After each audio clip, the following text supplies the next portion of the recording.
Hey everyone, how's it going? Welcome back to another video on Echoes of Tomorrow. Today, I've got a story that will tug at your heartstrings in ways you can't imagine. Picture this: a millionaire entrepreneur, the kind who lives and breathes business, is heading back from yet another crucial meeting when traffic grinds to a complete halt. He glances out the window of his luxury car and sees something that makes his entire world crumble in a matter of seconds. Two identical blonde boys, licking ice cream next to a woman he knows all too well. A woman who vanished from his life 7 years ago. But what shocks him most isn't seeing her again. It's realizing that those two children are practically his mirror image. Is he imagining things? Is it just a coincidence? Or is life about to collect a debt he didn't even know he owed? Before we dive into this emotional journey together, I want to sincerely thank each and every one of you who faithfully follows us. You are the reason we keep sharing these stories that make us reflect on life, on love, on family. And since we're here together, I'm curious. Tell me in the comments what you're doing while listening to our stories. Are you driving to work? On your morning walk? Maybe tidying up the house? Or perhaps even lying in bed before sleep? Or tending to your garden plants? I love knowing how you fit these stories into your routine. All right, enough talk. Let's immerse ourselves in this story that I'm sure will leave its mark on you. Brace your hearts, because the journey is just beginning. The CEO's Secret Sons Friday had been one of those days that tested anyone's patience. Alexander Thorne adjusted the knot of his tie as he walked through the parking garage towards his black Mercedes. He had just left a frustrating meeting with the board of his app development company, Future Forward Tech, and the bitter taste of the argument over the new project still lingered. They don't understand innovation at all, he muttered to himself as he started the car. At 30, Alexander had built a tech empire from scratch, but sometimes he felt like he was dealing with people living in the Stone Age. His company developed solutions for major corporations, and he was known in the market as someone who didn't accept half measures. Traffic in downtown Boston was impossible that late afternoon. Alexander was driving down Beacon Street when he had to stop at a traffic light. He glanced at the clock on the car's dashboard and sighed. Once again, he'd get home after 9 at night to an empty apartment and a frozen dinner. That's when something caught his eye across the street. A small, colorful ice cream parlor with the name Sweet Delights Creamery painted in blue letters on the sign. It wasn't the kind of place that would normally pique his interest, but there was something different about that moment. 3 people sitting at one of the tables on the sidewalk, a woman and 2 children. Alexander felt his heart do a strange flip. That woman had something familiar about her. The brown hair falling over her shoulders, the delicate way she held her spoon. He squinted, trying to see better through the car window. It couldn't be. Not after all this time. Emily, he whispered, not realizing he'd spoken aloud. The 2 children beside her were animated, licking colorful ice creams and laughing. Boys, apparently. Twins, with blonde hair that shimmered under the streetlight. Something in Alexander's stomach churned, not at the sight of the woman he hadn't seen in 7 years, but at the strange sense of familiarity those children evoked in him. It was impossible to see their faces clearly from that distance, but there was something that made Alexander remember himself as a child.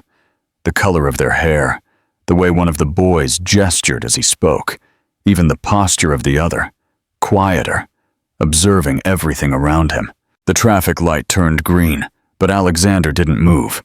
Cars behind him started honking, but he was completely oblivious to the world. His mind flew back to the past, to 7 years ago, when he and Emily were together. She was a preschool teacher in training. He was just starting Future Forward Tech. They were young, in love, but also ambitious, each in their own way. The relationship had ended abruptly. Alexander was obsessed with the company's growth, working 15 hours a day, canceling dates, postponing important conversations. Emily tried to be understanding, but there came a point where she couldn't anymore. He vaguely remembered her trying to talk about something important, something she needed to tell him, but he was always too busy to listen. "We'll talk later, Emily. Now's not a good time." That's what he always said, until one day, she simply vanished from his life. She changed her number, left college, and disappeared completely. At the time, Alexander pretended he didn't care. After all, he had a company to build, a future to conquer. But now, looking at that scene through the car window, a terrible reality began to form in his mind. He quickly did the math. 7 years ago. The children looked about 6 years old. The age matched perfectly. The children's blonde hair, just like his when he was little. The familiar gestures. The way one of them laughed with his head thrown back, exactly like Alexander did. And, most importantly, the visceral sense of recognition that he couldn't explain, but that seemed to scream inside his chest. "It can't be," he murmured, gripping the steering wheel tightly. "It can't be possible." But the more he looked, the more the certainty grew within him. Those children weren't just similar to him. They were practically mini versions of himself. It was like looking at old photographs of his own childhood. Alexander tried to get out of the car, but his hands trembled so much he couldn't open the door. The cars behind honked non-stop, irritated drivers yelling out their windows. He needed to move, needed to get out of there. But at the same time, he couldn't take his eyes off the scene across the street. It was then that Emily looked in the direction of the traffic. For a moment, their eyes met across the busy street. She recognized him immediately. Alexander saw the shock on her face, the way she automatically pulled the children closer, as if to protect them. In that instant, Alexander knew he wasn't imagining things. Her reaction confirmed his worst fears, and at the same time his greatest discovery. Those children were his sons, sons he never knew existed. The world around him seemed to slow down. The sounds of cars, horns, people on the street, everything became muffled. He could only hear the sound of his own heart beating wildly in his chest. 7 years. 7 years of life he had lost. 7 years building a company, accumulating money, building an empty success, while his children grew up without him. A driver got out of the car behind him, walking towards the Mercedes with an angry look. Alexander finally managed to step on the accelerator, moving forward with traffic. But his eyes remained fixed on the rearview mirror until the ice cream parlor disappeared from view. His hands trembled on the wheel. He had discovered he was the father of 6-year-old twins, and had no idea what to do with that information. What would you do if you suddenly discovered you had children you never knew about? How do you think Alexander should approach Emily after all this time? Share your thoughts in the comments. Alexander couldn't sleep that night. He stayed awake until 4 in the morning, pacing his penthouse apartment in Cambridge, trying to process what he had seen. Every time he closed his eyes, he saw the little faces of those children, the panicked expression on Emily's face when she recognized him. On Saturday morning, he canceled the meeting with Japanese investors that was scheduled for 9 o'clock. His secretary, Sarah, was shocked. In 10 years of working for him, she had never seen Alexander cancel something so important. "Mr. Thorne, are you okay? Do you want me to reschedule for Monday?" she asked over the phone, worried. "No, Sarah. Cancel everything I have today. I have an urgent personal matter to resolve," Alexander replied, already getting dressed to leave. Personal matter? Sarah couldn't hide her surprise. Alexander had no personal life. Everyone knew that. At 10 in the morning, Alexander was parked in front of Sweet Delight's Creamery. The establishment was closed, but he stayed there, observing, trying to better understand the place. It was a simple ice cream parlor, with colorful tables on the sidewalk, childlike decorations in the windows. It definitely wasn't the kind of place he frequented. Over the weekend, Alexander hired a private investigator. It wasn't something he liked to do, but he needed answers. Fast. He gave all the information he had about Emily: full name, last college she attended, the neighborhood she lived in at the time. On Monday, he received the report. Emily Clark, 30 years old, early childhood education teacher at Maplewood Academy in Brookline. She lived in a 2-bedroom apartment in Boston. She paid rent punctually for 5 years. Mother of twin sons, Ethan and Owen, born March 15, 2018. Father not listed on the birth certificate. Alexander read the report 3 times, mentally calculating dates. March 2018. That meant Emily was pregnant in May 2017, when they broke up.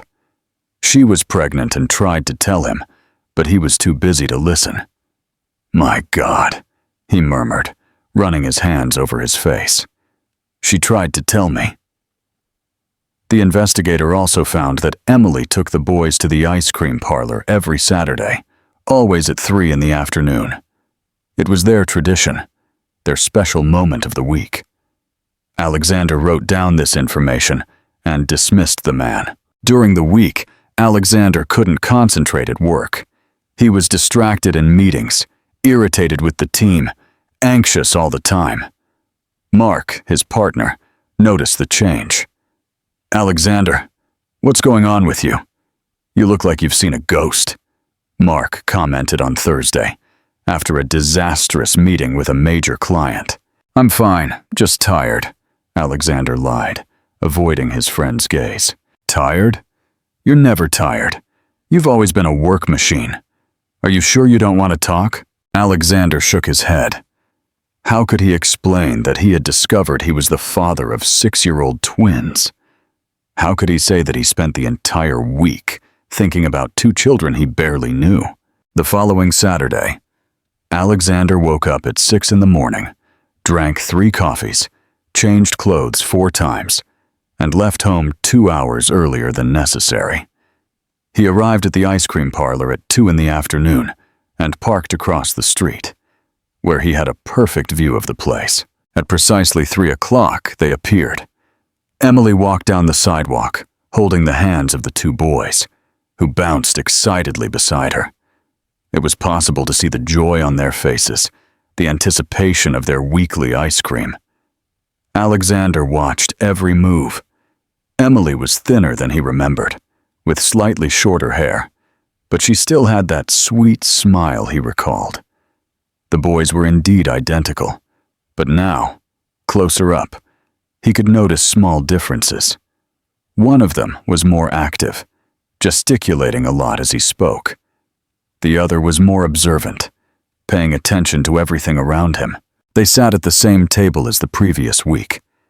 Emily went to the counter to choose the flavors, while the boys sat, swinging their legs and talking to each other. Alexander saw one of them point to something on the street, laughing, and the other immediately turned to look too. It was incredible how they seemed like a perfect, complete family.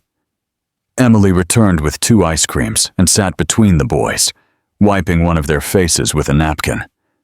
They chatted animatedly, and Alexander could see the affection between them, the protective way Emily cared for her children who were also his. Alexander stayed there for an hour, watching. He saw how one of the boys was messier, spilling some ice cream on his clothes.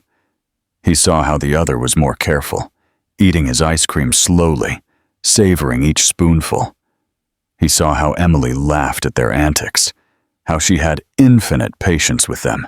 When they finished their ice creams, Emily cleared the table, and they got up to leave. It was at that moment that Alexander made an impulsive decision. He got out of his car and quickly crossed the street, arriving at the ice cream parlor at the exact moment they were leaving. "Emily," he said, stopping in front of them. She froze in place, holding the boy's hands tighter. Her eyes widened, and Alexander saw fear and surprise mixed in her expression.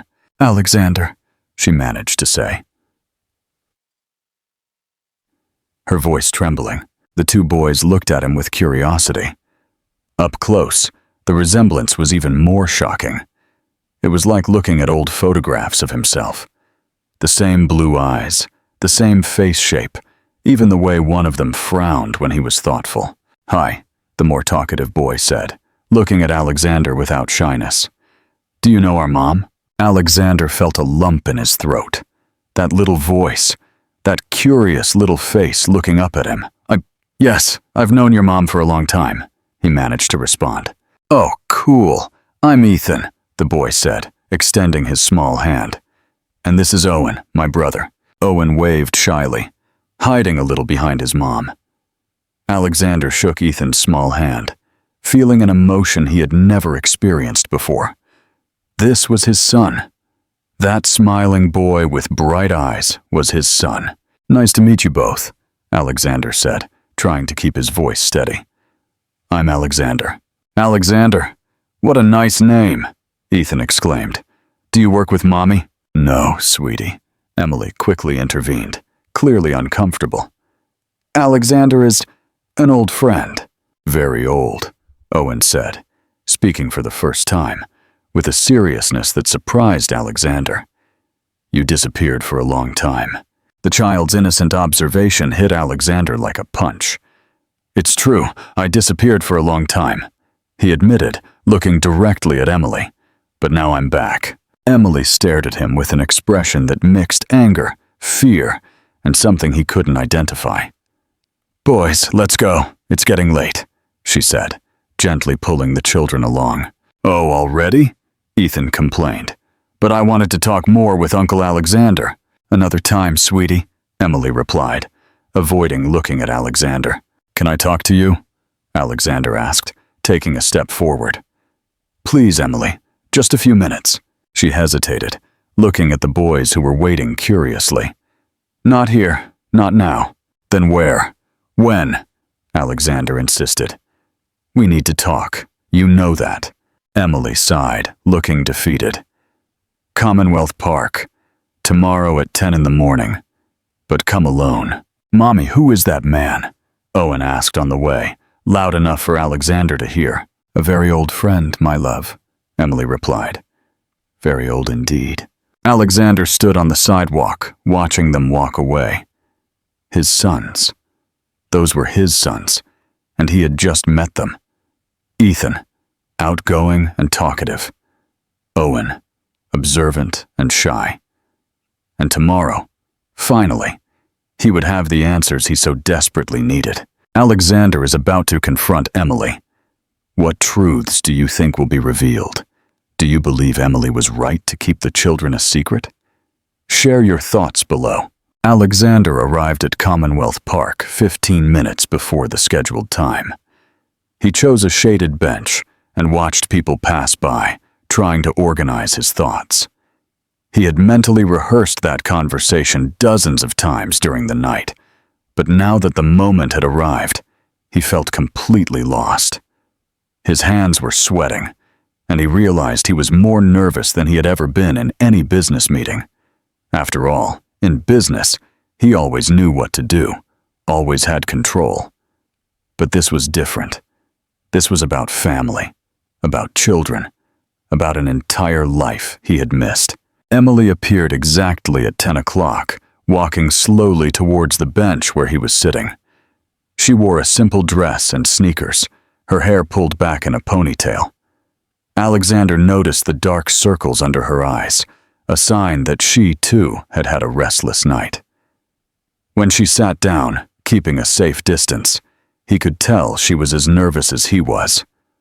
Her hands trembled slightly, and she avoided looking directly at him. "Thank you for coming," he said, trying to break the tense silence that had formed between them. "I didn't have a choice, did I?" Emily replied, not looking directly at him. "You showed up at our ice cream parlor, Alexander, in front of the children." Her voice carried a mix of hurt and weariness, that made Alexander realize how complicated the situation was for her, too.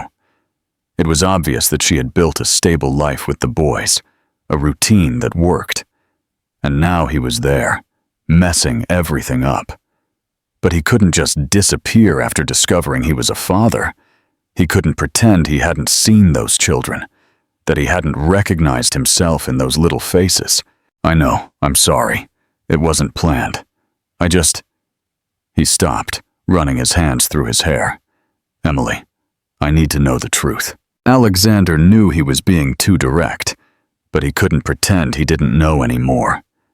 The entire week had been a torture, thinking about those children, imagining what it would have been like to have known them since they were babies, what it would have been like to have been there for their first steps, their first words. Every time he closed his eyes, he saw their faces, the curiosity in Ethan's gaze, Owen's observant shyness. It was as if a part of him that he never knew existed had suddenly awakened. "What truth?" she asked, but her voice lacked conviction. It was obvious she knew exactly what he wanted to hear, but she was making him speak first. Perhaps it was a form of protection, to buy time to think of the best way to explain 6 years of secrets. Alexander watched her, noticing how she still had the same gestures as when they were dating, how she would lightly furrow her brow when she was thoughtful, how she would bite her lower lip when she was nervous. Some things never change, he thought, remembering how he used to find those gestures adorable. "Are Ethan and Owen my sons?" Alexander asked the question that had been burning inside him for a week. The words came out louder than he intended, making some people in the park look their way. He lowered his voice but kept his gaze fixed on Emily's face, looking for any sign of denial, any hint that he was mistaken. But deep down, he already knew the answer.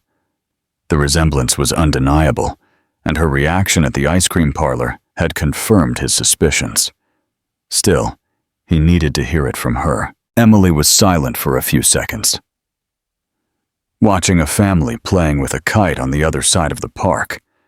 Alexander followed her gaze and saw a father teaching his small son to fly the kite, the boy laughing every time he managed to make it go up a little higher.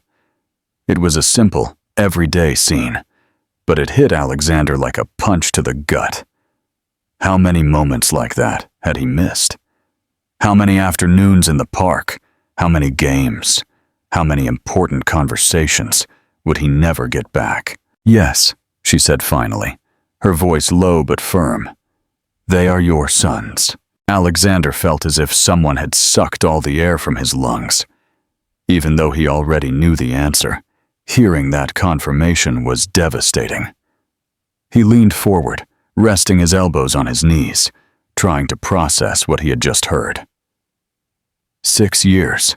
His sons were 6 years old, and he knew nothing. He hadn't been there when they were born, hadn't held them for the first time, hadn't seen their first steps, hadn't heard their first words. An entire life had passed without him. "Why did you never tell me?" he asked, looking up at her. "I tried." Emily turned to him, and Alexander saw tears in her eyes. "I tried 3 times, Alexander, 3 different times." Her voice trembled, and he realized that this conversation was as painful for her as it was for him. She quickly wiped her eyes, as if she didn't want to show weakness, but Alexander saw the pain there, the accumulated hurt from years of silence. It was obvious that she had carried that weight alone for a long time, that she had made the decision to raise the boys without a father after much suffering. "When? How? I don't remember," Alexander began, but he was interrupted by the look of disbelief on Emily's face.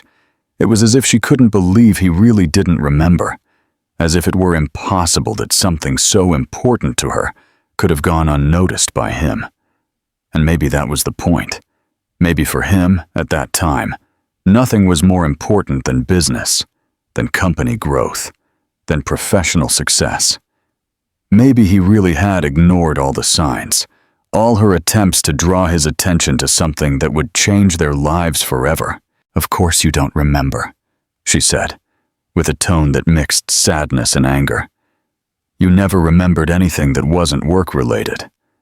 The first time was in April 2017, when you came home late that Thursday. I was waiting for you in the living room. I had prepared a special dinner. I even bought a pregnancy test to show you. You walked in talking on the phone, gave me a quick kiss, and said you had an important international call. You were on the phone for 2 hours, and when you finished, you went straight to the computer to work. I tried to talk, but you said you were tired, and we would talk on the weekend. Alexander felt his stomach churn. He remembered that time. Future Forward Tech was negotiating a multi-million-dollar contract with an American company, and he really had been obsessed with it. But he didn't remember Emily waiting for him. He didn't remember a special dinner. How had he been so blind? How had he let something so important slip by? Emily, he began, but she interrupted him, raising her hand to silence him. It was obvious she needed to vent, that she needed to get out years of pent-up hurt and resentment. The second time was 2 weeks later. I scheduled lunch with you, remember? We went to that Italian restaurant you liked.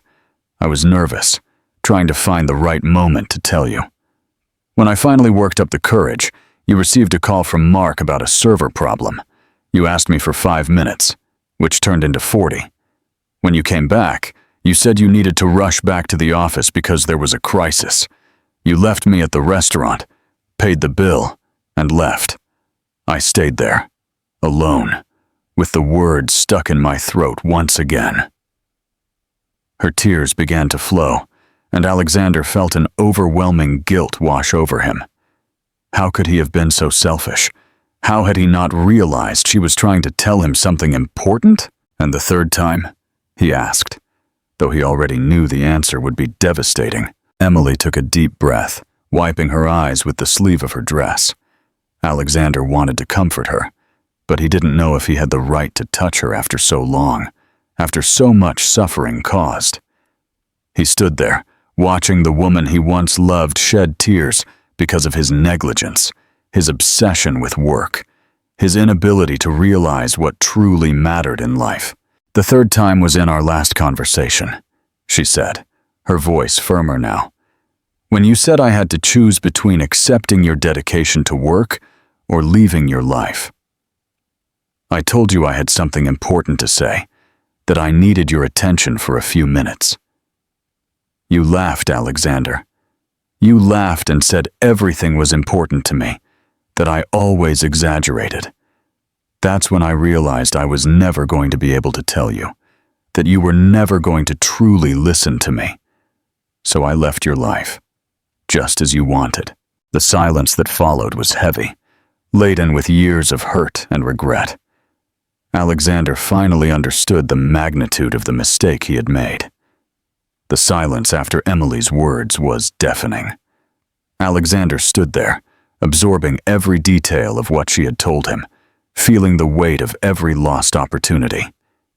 He vaguely remembered those moments, but at the time, they seemed like mere interruptions in his work routine. He never imagined that behind Emily's insistence was news that would change their lives forever. Now, 6 years later, he was discovering that he had lost not only the woman he loved, but also the chance to be a father from the very beginning. Emily, I'm so sorry, he said, his voice choked. I'm so sorry for being so blind, so selfish. If I could go back in time. But you can't, she interrupted, wiping her tears with the back of her hand. No one can, Alexander. I spent months waiting for you to come after me, to realize something was wrong. I changed my number, my address, stopped frequenting the places we used to go together. I was pregnant, alone, scared, and you didn't even notice I had disappeared from your life.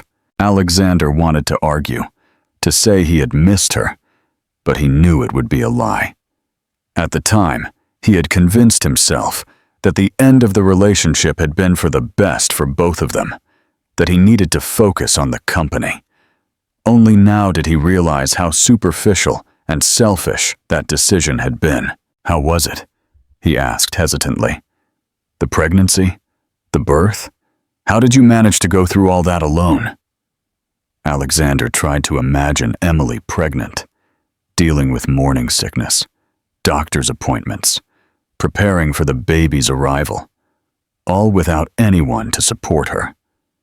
The guilt he felt was almost unbearable. While he was celebrating multi-million-dollar contracts and working late, she was building two lives inside her, preparing to be both mother and father at the same time. How had he been so oblivious? How had he let the woman he loved go through all that alone? It wasn't easy, Emily replied, with a sad half-smile. I found out they were twins at 12 weeks. I remember leaving the doctor's office and standing on the sidewalk, not knowing whether to laugh or cry. 2 babies, Alexander. 2 babies I was going to have to raise alone. She paused, watching 2 children playing tag near the park fountain. My mother helped me in the first few months, but she passed away when the boys were 1 year old. Since then, it's just been the 3 of us. Alexander felt a pang in his chest. He hadn't even known Emily's mother had died. One more important thing he had missed because he was too focused on work. Do they ask about me about their father? Alexander asked the question that had been burning inside him. He needed to know if his sons missed a father figure, if they wondered why they were different from other children, who had both a mother and father. Emily's answer could be devastating, but he needed to hear it. He needed to know what kind of impact his absence had had on the lives of those children. Was it possible they were fine without him? Or was there a void that only he could fill? Of course they ask, Emily sighed. Ethan is more direct, always has been. He asks why other children have a dad, and they don't. I always said their dad lived far away, that he worked a lot. Owen is more reserved, but sometimes I see him looking at other dads in the park, at school, with a thoughtful expression. Alexander imagined Owen, the shy boy he had met at the ice cream parlor, watching other families, and wondering what it would be like to have a father. The image broke his heart. They are good boys, Alexander. Polite, affectionate, intelligent. I did my best to raise them well. I know you did, Alexander said, and truly believed it. From the little I saw at the ice cream parlor, you can tell they're special. You did an incredible job, Emily, all by yourself. He paused, organizing his thoughts. But now I know they exist. Now I know I'm a father. I can't just pretend I don't know and go on with my life as if nothing happened. Alexander looked directly into her eyes, trying to convey the seriousness of his intentions. I want to know them. I want to be their father, even if it's too late. Too late? Emily repeated, with a tone that mixed skepticism and curiosity. Alexander, you have no idea what it means to be a father. It's not just showing up occasionally to play or buy gifts. It's waking up in the middle of the night when they're sick. It's helping with homework. It's having patience when they throw tantrums. It's putting their needs before your own. Are you prepared for that? Her question had no malice, but Alexander felt the weight of doubt in her words. It was true that he knew nothing about being a father. His life had always revolved around work, business, professional success. But the discovery that he had children had changed something fundamental within him. I don't know if I'm prepared, he admitted with honesty. But I want to learn. I want to try. Emily, I missed the first 6 years of their lives, and it's my fault. I know that.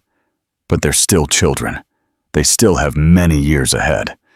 I can be present for the next 6 years, for the next 10, for the rest of their lives. Alexander felt a determination he had never experienced before. It was different from the ambition he felt for business. It was something deeper, more visceral. I want to be the father they deserve to have. Emily has every right to be skeptical. Do you think Alexander truly understands the commitment required to be a father? Or is he still viewing it through a business lens? What challenges do you foresee for them? Let me know your thoughts in the comments. "And what if you change your mind?" Emily asked in a small voice.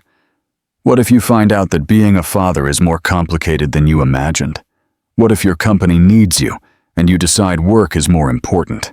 Alexander could hear the fear in her voice, the fear that he might abandon the boys as he had abandoned her. It was a justified fear, given his history. But something had changed inside Alexander when he saw those children at the ice cream parlor. Something he didn't even know existed had awakened. "I won't change my mind," he said, with all the conviction he could muster. "Emily, I know you have every reason not to trust me. I failed you in the past. I failed as a boyfriend. I failed as a future father. But I won't fail again. These children are my chance to make things right, to be the person I should have been 7 years ago." Alexander leaned forward, trying to get closer to her. "Give me a chance. Let me truly know them. Let me show you that I've changed." Emily was silent for a few minutes, watching the people passing by in the park. Alexander could see that she was fighting an internal battle, weighing the pros and cons of letting him into the boys' lives. He understood her hesitation. She was a mother protecting her children, trying to make the right decision. He couldn't rush her, couldn't force her to trust him. All he could do was wait and hope she would give him an opportunity. "They liked you at the ice cream parlor," she said finally in a low voice. Ethan couldn't stop talking about Uncle Alexander on the way home. Owen asked if he would see you again. Alexander felt a wave of emotion hearing that. Ethan, his son, had liked him. He was interested in seeing him again. It was a small but significant start. "And Owen?" he asked, remembering the other boy's shyness. "Owen said you have sad eyes," Emily replied with a small smile. "He's always been very perceptive. He said you looked like someone who had lost something important." Alexander was impressed by the child's observation. Owen was only 6 years old, but he had captured something that many adults didn't perceive. It was true that he had lost something important. He had lost the chance to be a father from the beginning. He had lost 6 years of his sons' lives. "He's not wrong," Alexander murmured. "All right," Emily said. After a few more minutes of silence, "You can get to know them better. But let's go slowly, Alexander. Very slowly. First, they'll continue to think you're just mommy's friend. When I feel it's safe, when you're truly committed, then we can tell them the truth." Alexander nodded vigorously, relieved that she was giving him a chance. "Anything you want.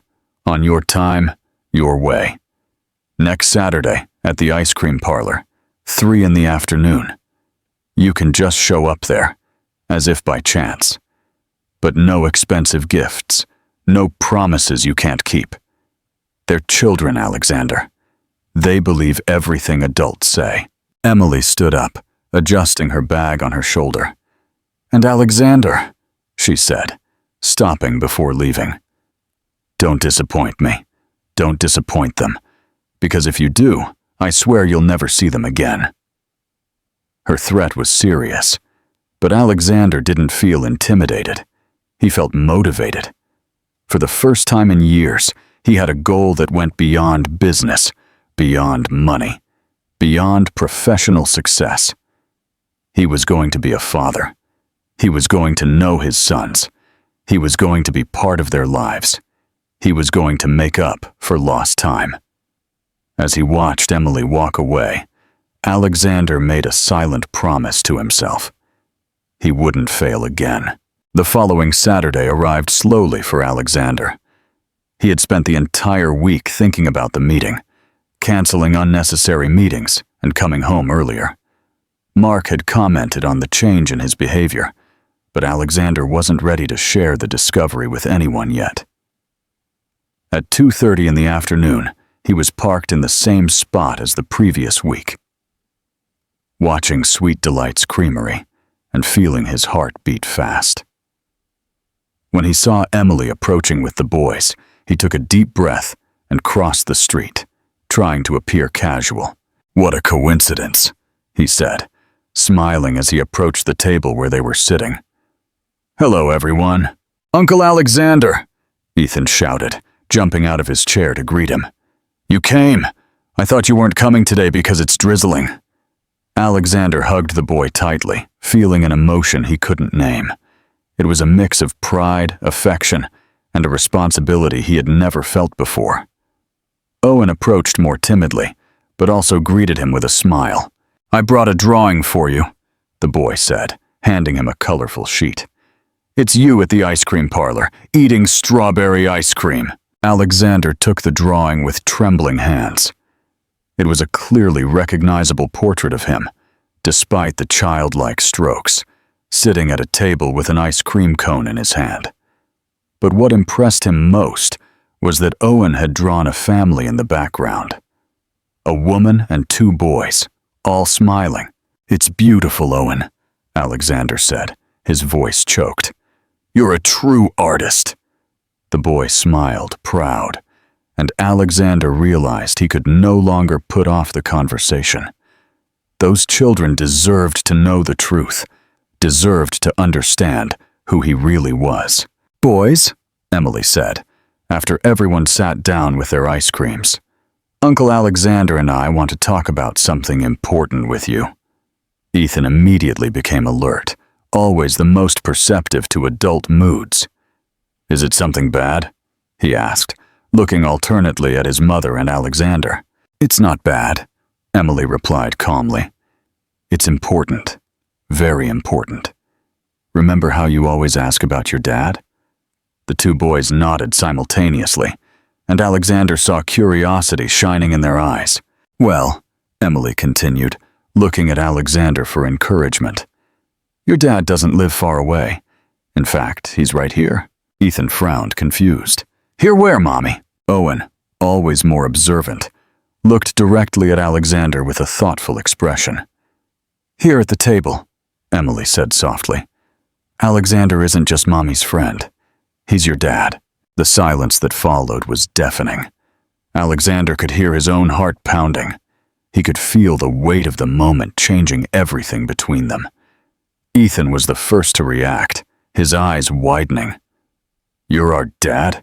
He asked, looking at Alexander with a mixture of surprise and joy. Really? Alexander nodded, tears in his eyes. Yes, Ethan. I am your father. But why did you never tell us? Owen asked, with his soft, more serious voice. Why did you pretend to be our uncle? The boy's question hit Alexander like an arrow. How to explain to a 6-year-old that he didn't know they existed? How to tell them about past mistakes without hurting them even more? Because I didn't know you existed, Alexander replied, with all the honesty he could muster. When you were in Mommy's belly, she and I weren't together anymore. She tried to tell me, but I was too busy with work and I didn't pay attention. It was a very big mistake on my part. Ethan processed the information with the seriousness of an adult. So you didn't know we existed? I didn't, Alexander confirmed. But when I found out 3 months ago, I really wanted to meet you. That's why I started coming here to the ice cream parlor. Did you like us? Owen asked, with a shyness that broke Alexander's heart. If I liked you? Alexander repeated, leaning forward. Owen, Ethan, you are the best people I have ever met in my life. You are funny, smart, affectionate. I didn't just like you, I love you. I love you like a father should love his children. Ethan smiled, an expression of pure happiness taking over his face. So now you're going to be our dad forever? If you want me to, Alexander replied, looking at the 2 boys. I really want to be your dad. I want to be present in your lives. I want to help with homework. I want to go to school presentations. I want to take care of you when you're sick. I want to be the father you deserve to have. I want that, Ethan exclaimed, jumping out of his chair to hug Alexander. I always wanted a dad like my friends. Owen was more hesitant, but he also approached. You won't leave again? He asked, his eyes full of tears. Promise you won't leave? Alexander hugged the 2 boys tightly, feeling his heart about to burst with emotion. I promise, Owen. I promise I will never leave again. I will always be here for you, whenever you need me." "Can I call you Dad?" Ethan asked, still hugging Alexander's neck. "Of course you can," Alexander replied, his voice choked. "Nothing would make me happier." "Dad," Owen said experimentally, as if testing how the words sounded. "Dad, are you going to live with us?" The children's question made Alexander and Emily look at each other. It was a complicated situation, and they hadn't yet discussed the practical details of their new reality. "Let's take it slow," Emily gently intervened. "First, you'll get used to the idea that you have a dad. Then we'll see how to arrange everything." Alexander nodded, understanding that it would take time for everyone to adapt. "The important thing is that now you know you have a dad, and that I will always be in your lives." "What about Seattle?" Ethan asked, surprising the adults. "Did you hear our conversation?" Emily asked, worried. "I heard you talking on the phone," the boy admitted. "You said maybe we were going to move, but if we have a dad now, we don't have to leave." "Do we?"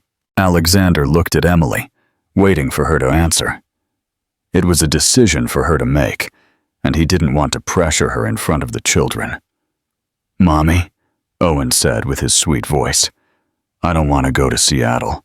I want to stay here with my friends, with my school, with Grandma Rose from the ice cream parlor, and now with Dad." Emily sighed, clearly torn. "But in Seattle, you could have a much better school. Better opportunities." "I can provide that here," Alexander said calmly. "I can enroll them in the best private school in Boston, or even in New York. I can ensure they have all the opportunities they would have in Seattle, but without leaving home." "Would you do that?" Emily asked, with an expression that mixed surprise and relief. "Emily, I lost 6 years of their lives. I don't want to lose another day. I'll do anything to keep you all here, close to me." Ethan and Owen looked at their mother with hopeful expressions. "Please, Mommy," Ethan pleaded. "Stay here with us. Now that we have a dad, we don't want to leave." Emily looked at her sons, then at Alexander, and finally smiled. "All right, we'll stay. I'll call on Monday and decline the Seattle offer." The boys exploded in celebration, hugging their mother and Alexander at the same time. Grandma Rose, the ice cream parlor owner, who had been watching the emotional scene from afar, approached with teary eyes. "I'm so glad you worked everything out," she said, wiping her tears. "I always knew you were a family. You just needed to find each other." Alexander laughed, realizing the ice cream parlor owner had been more perceptive than they imagined. "This is a huge turning point for the family. What do you think will be the biggest challenge for Alexander in becoming a full-time father? And what do you hope to see next for Alexander and Emily's relationship?" Share your thoughts in the comments. 3 months later, Alexander organized a birthday party for the boys at Sweet Delight's Creamery itself. Grandma Rose had decorated everything with balloons and colorful ribbons, and had prepared a special ice cream-shaped cake. Ethan and Owen, now 7 years old, were radiant, surrounded by school friends, and the father who was finally truly part of their lives. Alexander had kept all his promises. He enrolled the boys in the best private school in Boston, bought an apartment 2 blocks from Emily's house, and completely reorganized his schedule to be present for all important moments. "Make a wish before you blow out the candles," Emily said, when it was time for happy birthday. Ethan and Owen looked at each other and smiled. "We don't need to make a wish," Ethan said. "Our biggest wish already came true." "What was it?" Alexander asked, curious. "To have a dad," Owen replied simply. "And now we have the best dad in the world." Alexander felt tears in his eyes, hugging the 2 boys tightly. "You are the best sons in the world," he whispered. When the party ended and the guests left, Alexander, Emily, and the boys stayed alone in the ice cream parlor. Grandma Rose had insisted they enjoy the space a little longer, knowing it was a special moment. "Dad," Ethan said, sitting on Alexander's lap. "Thank you for coming back to us. Thank you for accepting me as your dad," Alexander replied, kissing the boy's forehead. You've completely changed my life. For the better? Owen asked. Servant. For much better, Alexander confirmed. Before I met you, I thought success was having a lot of money and a famous company. Now I know that success is having children who love me, being present in your lives, being a family. Emily smiled, watching the scene. They hadn't gotten back together as a couple, but they had become a modern, functional family, united by their love for their children. Dad, Owen said, snuggling into Alexander's other side. Do you promise you'll never leave again? I promise, Alexander replied, hugging the two boys. I promise I'll always be here for you, whenever you need me. We're a family now, and families stick together. Forever? Ethan asked. Forever, Alexander confirmed, feeling that he had finally found what he had always been looking for, even without knowing it. There at the ice cream parlor, where it all began, hugging his sons, he knew he had found the true meaning of life. And so, we come to the end of another story that teaches us it's never too late to start over. Never too late to be a family. Alexander discovered that true success isn't in money or fame, but in the love of his children, in constant presence, in being a real father. Sometimes, life gives us second chances when we least expect them. Sometimes, what seems lost forever can be regained with love, dedication, and the humility to recognize our mistakes. If this story touched your heart, please like it. Subscribe to Echoes of Tomorrow, and share it with that special person who needs to believe it's never too late to start over. In the comments, tell me, are you a parent? How has parenthood changed your life? I want to hear from you. May God bless every family that follows us, and may this story inspire you to cherish those by your side even more. See you in the next story.